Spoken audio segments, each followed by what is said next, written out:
So what makes HATEOAS so interesting? Well, like I already said, it can remove lots of duplicate code from your code base. For instance, it can do multiple things, but that's, for me, the most interesting part. And duplicate code, I would like to define as, you have an instance of your code and you're going to duplicate it, have it written in multiple parts, and at some point, you're going to have to update that code, and you're going to forget to do so, introduce bugs, and we don't want to do that. In fact, it's such a big principle of our software engineering world that we have a little acronym for it, right?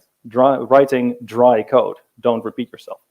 And then a team member told me, HATEOAS, we're using that here and here, and it works like this, and we remove duplicate code. And my mind was kind of blown. I thought it was such an interesting technology, and I thought it very weird that no companies and no projects use it. Well, HATEOAS is an open standard. It's an open technology that you can add on top of any REST API. So you can add this. It doesn't matter what kind of language you use. You can use C#, Python, PHP. It really doesn't matter what tools or platforms you use. So in a normal API, we're just returning some data. We're asking the API for some data. The server returns it to us. HATEOAS makes your API a whole lot smarter because instead of just returning data, we're going to return links to related resources and actions. That sounds pretty vague, so let's have a look at it.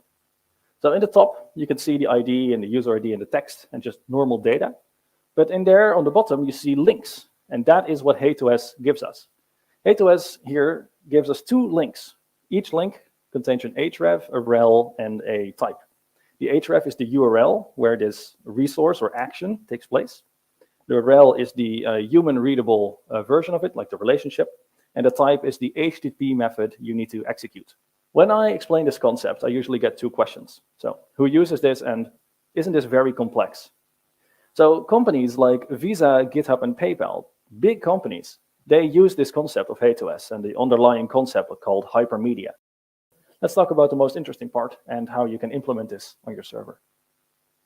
We're going to take a look at 2 examples here. One is a pretty easy one, which is this one, kind of a quick way to get started, which has a couple of downsides that we're going to fix in the second example. So here we're looking at an ASP.NET Core minimal API written in C#. Now we're not going to talk about what that all is because it's not interesting for now. Just maybe if you've ever written Node.js or like Express, this might look familiar to you. It's pretty new in the .NET world. So what we have is we have a web application, and we have an endpoint, API/tweets/ID.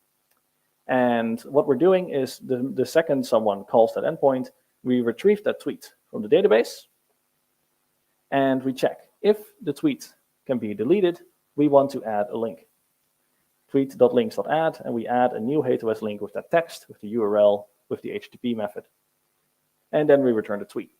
That's as simple as that, because our core business logic is in that can be deleted logic, in that can be deleted function, I meant to say. So let's take a look at how we can do that using a library. This function is going to get called the moment you're kind of done retrieving that tweet from the database, and you're returning the tweet to the client that requested it. And now we're intercepting it, and we're saying, hold on a second, wait a minute, I want to do a little bit more with the data that we're returning to the client. And what we're doing is we're grabbing that model on the bottom, the model that we're returning, and we're saying, add a delete link when the tweet can be deleted and when the user is authorized to do so. Now this example, to me, is a whole lot better than the previous one. We can add lots and lots of different links in here.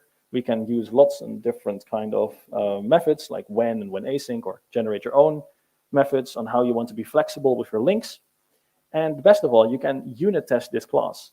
And you can just unit test your HATEOAS logic without breaking your other bits of API code. So this seems to work very well for static business rules. Can I delete a tweet? Can I retweet a tweet?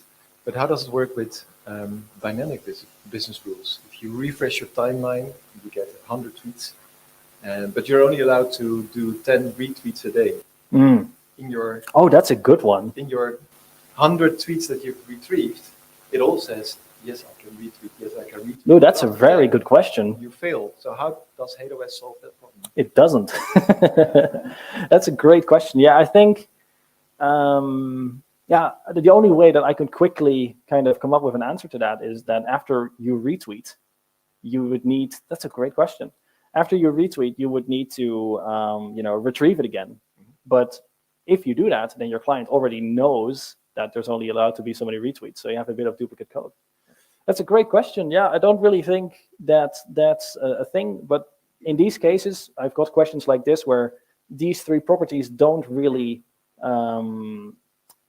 suit your needs. Then I just tell people, like, are you writing a big open application like Twitter for multiple companies to use? And do you really care about listening to this standard? And most people say, no, I just want to get my job done. I would tell you, maybe just add like an extensions object with that in there, like max retweets or something. And then your client could still use HATEOAS, and the server would still make the client a bit smarter about it. So just do your thing with it. Nice solution. Thank you. Yeah.